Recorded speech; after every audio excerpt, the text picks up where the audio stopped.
Hey guys, I'm Brandon, host of Thursday Night Jiu Jitsu. I'm here with Austin Lutchen, Funky Bird himself, main eventer of the last card here. Funky, welcome. Thank you. Happy to be here. Wanted to get you in and just talk about your run with Thursday Night Jiu Jitsu. I think you have 6 fights with us, right? Yeah, 6 matches. Lost my first 2, but I'm on a little streak now, 4 in a row. Yeah, 4 and 2 now, a few main events, and yeah, it feels good. It's a great platform, great venue. Goes through pretty quick, good exposure. I love it, honestly. Nothing I would change about it.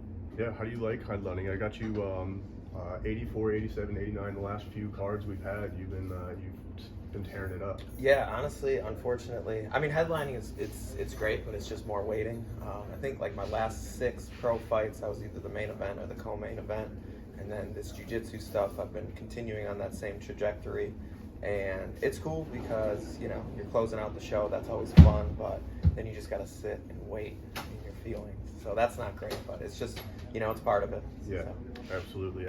I kind of like that adrenaline build up, Yeah. and then that dump afterwards. It's a certain feeling you don't get anywhere else. No, you don't, man. Except for in competition, and the main event or like co-main, it's great. Everybody's watching you. Everybody stays to watch you, maybe. But yeah, it's great. Honestly, I love it. Wouldn't change it. You always put on a show. What got you into competition in the first place? Well, in high school, I played sports and stuff, and it just really wasn't cutting it. I went through some things and kind of just like went off the deep end, started fucking off, not doing what I was supposed to do. So I was like, all right, I kind of need to get back on the right track. I did taekwondo as a kid, so I joined a taekwondo gym again, the same gym, and that just wasn't it. So then eventually I joined a kickboxing gym, and I started doing some kickboxing, boxing, eventually made my way into MMA, had my first amateur fight in 2013, turned pro in 2018, and like throughout that journey, competed in jiu-jitsu, still fought, did boxing fights, kickboxing fights, but more recently, the past year, my last MMA fight was a year ago, and since then, I've been going a little bit harder on the jiu-jitsu scene. I think I have like 9 or 10 competitions I've done this year. So trying to stay active, trying to bust that competitive nut, and jiu-jitsu is doing it for me right now. So Looking to get back into the MMA scene here soon? Yeah, I'll probably fight again in February, maybe sometime this winter. My goals have definitely changed a little bit. MMA is a ruthless, crazy sport. And in order to fight at the highest level, it takes a lot of dedication, a lot of time. Like, the game is changing quick. This new generation is coming up quick. And if you want to fight and sustain at the highest level, you got to eat, sleep, and breathe the stuff. And yeah, I don't know. I don't know where my MMA career will take me. I'm just going to take it one fight at a time. We'll see. But definitely probably focus a little bit more on jiu-jitsu. Well, I remember at the end of your last fight, you mentioned combat jiu-jitsu. Maybe that's that bridge that in between. Definitely, yeah. Combat jiu-jitsu is something that I'm super interested in. A lot of these jiu-jitsu guys, obviously super technical, but a lot of them think they're really tough, and they're just fucking not. They're calling jiu-jitsu matches fights, and I just think there's definitely an opportunity for me in combat jiu-jitsu. I feel like you put a little bit of pressure on these guys and they break, especially if you throw some hands, throw some palms. So that's definitely something I'm interested in going forward. And yeah, just trying to take any opportunity that comes my way in terms of jiu-jitsu. Jiu-jitsu is, like, I still get nervous. Obviously, you're competing. It's dangerous. There's a risk involved in it. But when you compare it to MMA, it's just so much easier. And I just feel like it's so much more, it just is starting to jive a little bit more with me now than it ever has. So yeah, definitely looking to make some waves. Oh yeah, jiu-jitsu has a way of doing that for people. Yeah, it's crazy. You finished this last match with this body triangle, and it was a nice setup. I mean, before he tapped, like seconds before he tapped you here, like Is that something you've been working on? Is that something you've developed over time, or? Yeah, I mean, the body triangle, shout out my boy William Tackett.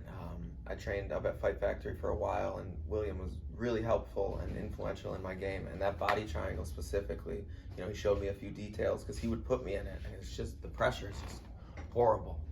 So from that, you know, I've kind of adapted that, and I've been having some success with it. And yeah, I felt that the kid was a good competitor, but he was just, you know, you could feel his energy. Like, I knew he was going to fade. I knew I was going to break him. He was going to get tired. And then, yeah, I locked up that body triangle, and I knew it was a fucking wrap. That experience that you have, I mean, you've been doing this for a while. You can see it in your face and the composure. Watch the replay, ThursdayNightJiu-Jitsu.com or on YouTube. You're just super calm. You just letting him kind of work and open up and expose himself, and you took advantage of it. And it was awesome. Yeah, definitely. That comes with, you know, time and experience. And, but yeah, even in jiu-jitsu, like, I go back and I watch a few of my, like, first Thursday night matches, and, like, yeah, it's just a little jittery, you know, a little, just, like, lost my composure a little bit. But the more you do it, the more comfortable you get. And then, you know, you just, I feel like the more you can relax, the more you can be comfortable. Jiu-jitsu is like, I watch the highest level dudes roll. I've trained with some of the highest level dudes, and it's like, you know, they're fucking me up.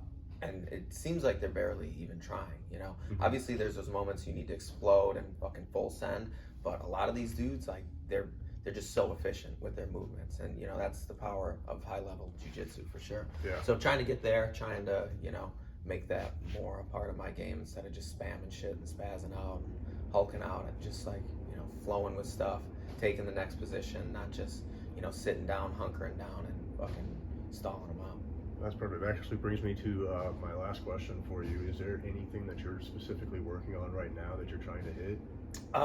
You know, I'm trying to develop my leg lock game a lot, for sure.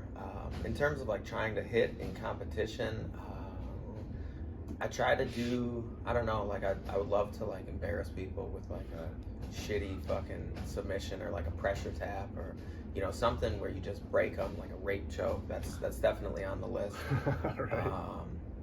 Yeah, I would say rape choke is probably #1 on the list right now. Okay. But yeah, I mean, we'll see. Honestly, I take what you take what they give you at the highest level. Like, you know, you got to be realistic. Like, these high level jiu-jitsu dudes, like, you're not gonna hit bullshit on them. You know, you got to hit them with legitimate submission. If you do, they really kind of gave it to you. Yeah, exactly. But if you cook them, put a little pressure on them, you know, the black belts turn to brown belts, turn to purple belts, turn to blue belts, turn to white belts. So. Well, I lied. I guess the last question would be, when do you see yourself getting back into the mix again? Yeah, honestly, next Thursday night jiu-jitsu card, I'll be in town, so I'm ready to throw down, ready to scrap. And then, yeah, from there, like I said, just taking whatever opportunities come my way in terms of jiu-jitsu or combat jiu-jitsu. Like I said, probably fight in February, maybe do like a local regional show somewhere in Austin where I can sell a bunch of tickets, fucking hype the crowd up, maybe get a main event, you know, and just show out for my people in Texas. I haven't gotten a win since I've been down here in Texas in MMA, so really looking to make that happen and, you know, put on a show for people. Where do people go to find out and keep track of what's going on with your career? For sure. Funky Bird with a U is my Instagram. Trying to be better with posting more content and staying up to speed on that. I know these young kids are constantly fucking spamming content reels, so it's hard, right? Yeah, dude, it's hard. I'm 31 now. Shit, you know, it takes me like 3 hours to make a reel. I feel you, brother. And then I mess up the music or something. You know, I'm like, damn, you can't go back and edit it. But, you know, it is what it is. Just trying to, just put myself out there more. Check out Funky Bird on Instagram. I'm also on X, and that's where you'll find me. Or you'll find me at the gym, 10th Planet Jiu-Jitsu. Come check it out. Wonderful gym, great coaches, incredible atmosphere. My guy Brandon right here puts on an awesome show. Noah behind the camera is always putting some good content together. So it's really a great place. If you're ever in Austin, come through and check it out. It's an incredible gym. Awesome. Thanks for being with us, taking this interview and this time. If you guys like what you see, like and subscribe on YouTube. Thursday Night Jiu-Jitsu 11/21 is our next card. That's the 90th card, TNJJ 90. We'll see you guys there. Thank you to our sponsors, Rick's Cabaret for being the official after party of Thursday Night Jiu Jitsu, Ungovernable Project for supplying us in beef tallow and keeping us off those seed oils, Knox Guards for protecting our grill and giving us the best 3D printed molds out on the market, and Matt Funk for helping keep our athletes healthy and on the mats.